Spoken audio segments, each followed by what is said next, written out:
to Daily Dose of Darryl. This is a YouTube channel I've dedicated to sharing some insight from various sources, encouragement, something you can turn to each day for a short little tidbit to help you go down the road of life perhaps a little easier, a little more courageously. It is always appropriate to give a gift, especially during the holidays or some special occasion. Maybe not during the quarantine. However, many people are having to celebrate holidays and special occasions during this time of the COVID-19 quarantine. So today, I have a gift for you. My gift to you is a secret, and you can use it all year long, even throughout your entire life. Now, everyone perks up when they hear that someone has a secret. Many immediately say, "What is it?" I've Got a Secret was a popular TV show long before many of you were born. The original version of I've Got a Secret premiered on June 19th, 1952. Yes, for some of you, there were years way back then that were counted. And it had many panelists on this show trying to guess the contestant's secret. Its popularity was based on the fact that most people wanted to know the secret so badly that they did not change the channel. Of course, another reason could be that there was only one other channel at the time. Well, I've got a secret, and you don't need to guess it. I'll tell you. You actually already have it too, but Jess may not know it, or if you do know it, you may not be using it to your advantage. This secret is one of the most powerful things in the world, and it could change your life. It is the spoken word. There are at least 87 proverbs in the Bible that refer to this, along with many other scriptures. All of our life, people tell us what we can do and what we can't do. They tell us our successes and our shortcomings, whether we look good or not so good. Many people even speak negatively about themselves. For example, "I don't have the patience for that," or "It's just no use," or "I can't remember names," or "I never know what to say." Does any of this sound familiar to you? Our brain actually begins to believe that all of this is true. The brain itself does not make moral judgments. It is like a computer that must be programmed, and it believes what you tell it. Romans 12:2. "And be not conformed to this world, but be ye transformed by the renewing of your mind." Your brain computer will be programmed no matter what, but its owner must determine the input and output. Programming, our way of thinking, creates beliefs. Beliefs create attitudes. Attitudes create feelings. Feelings determine actions. Actions create results. Change your programming and change your results. For the next 48 hours, consciously listen to what you think and what you say. The key to learning to think in a positive way, or reprogramming, is found in the Proverbs. Proverbs 23:7. "For as he thinketh in his heart, so is he." Proverbs 16:23. "The heart of the wise teacheth his mouth, and addeth learning to his lips." Certain spiritual laws are like the laws of physics.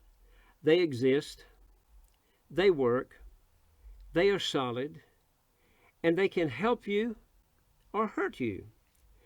Sowing equals reaping is one law or equation that exists. Judge not, and ye shall not be judged. Condemn not, and ye shall not be condemned. Forgive, and ye shall be forgiven. Give, and it shall be given unto you, good measure, pressed down, and shaken together, and running over, shall men give into your bosom. For with the same measure that ye met, withal it shall be measured to you again. Luke 6:37 and 38. In other words, if you plant corn, you'll get corn. As we develop positive language, we need to do better than the husband in this particular story. His wife, getting ready for bed, standing in front of a full-length mirror, taking a hard look at herself, says, "You know, dear, I look in the mirror and I see an old woman. My face is all wrinkled. My hair is gray. My shoulders are hunched over. I've got fat legs and my arms are flabby." She turns to her husband and says, "Tell me something positive to make me feel better about myself." Well, he studies hard for a moment, and then he says in a soft, thoughtful voice, "Well, there's nothing wrong with your eyesight." Let me encourage you not to follow that path. No matter what the situation, find your positive affirmation. A man walks into human resources department of a large company and hands the executive his application. The executive begins to scan the sheet. "I must say," says the executive, "your work history is terrible. You've been fired from every job you've ever had." "Yes," says the man. "Well," continues the executive, "there's not much positive in that." "Hey," the guy says, poking his resume, "at least I'm not a quitter." Too many people have regrettably failed to speak the positive.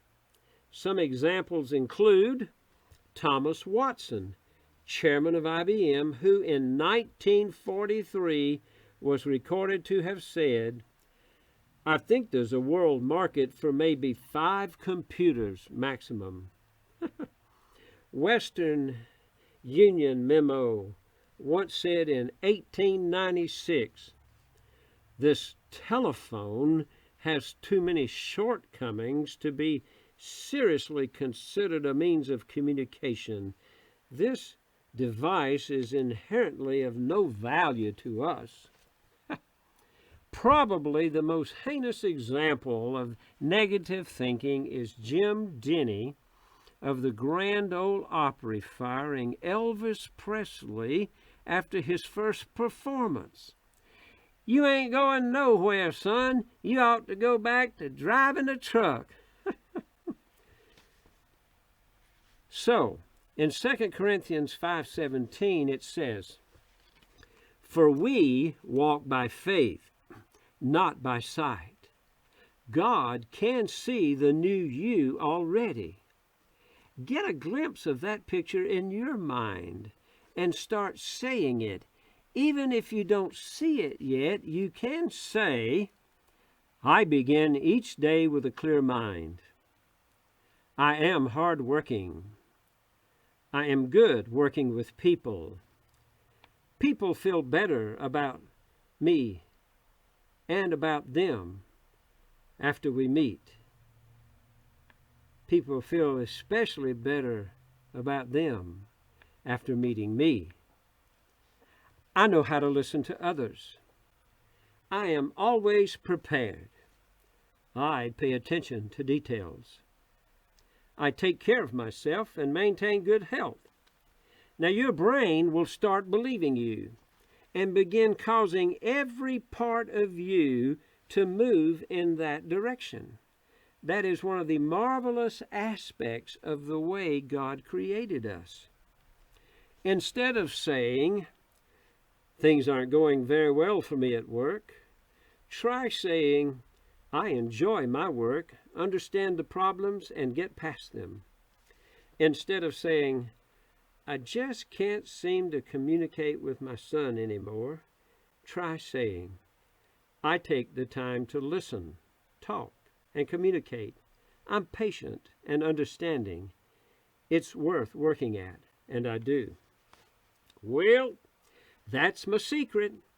Consider it your gift for these strained times of the quarantine as you celebrate your holidays and any other occasions.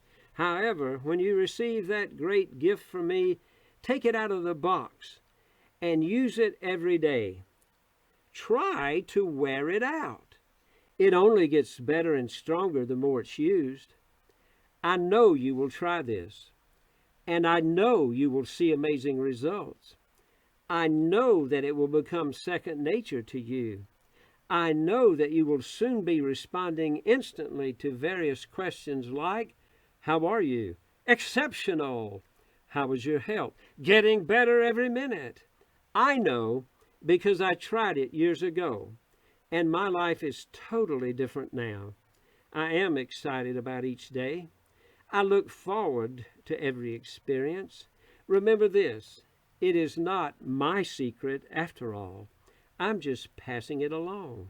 It belongs to the one who made both of us, and the great news is that it's not meant to be a secret. Share that good news. Go and enjoy your time in quarantine through the holidays and special occasions. Learn to connect with others and be sure to pass this gift along to someone else. So God bless you today. Have a great day. Make it a great day. It's the only one you have. Hoorah!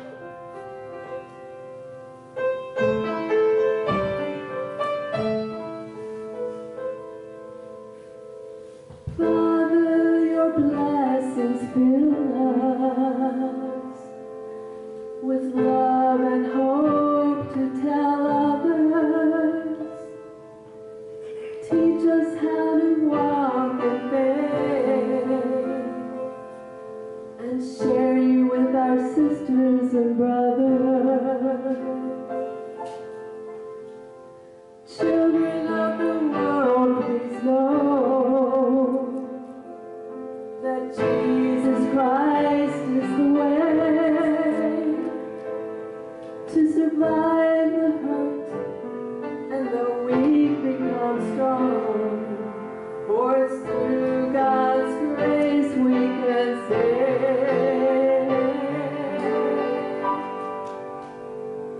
hand in hand, our children of our land, share this bond in love. In prayer and praise,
Thank you, Jane McKeever, for that great music. Also, thank you to each of you for tuning in to the Daily Dose of Darryl on the YouTube channel. Of course, each Sunday we try to do something a little longer and try to give you some solid educational and inspirational things for your life. Today, as you look at this final photograph, it's all a matter of perspective. You can say this is the end of a hard day and it's about over, and yet you can also look at it and say it's the breaking of a new day with so much before us. I pray that as you have realized today from these few remarks that life really is what you make it, as you turn yourself over to God and realize how He has created you and how it works in your life.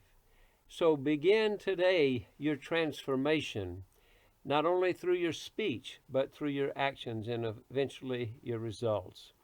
And look at each day as a new day, a new promise, the sun rising for each of us. And I pray that truly, truly, you will feel the presence of God in your life and allow God to strengthen you. God bless you. From Daily Dose of Darryl, and today from historic Providence Christian Church in Graham, North Carolina.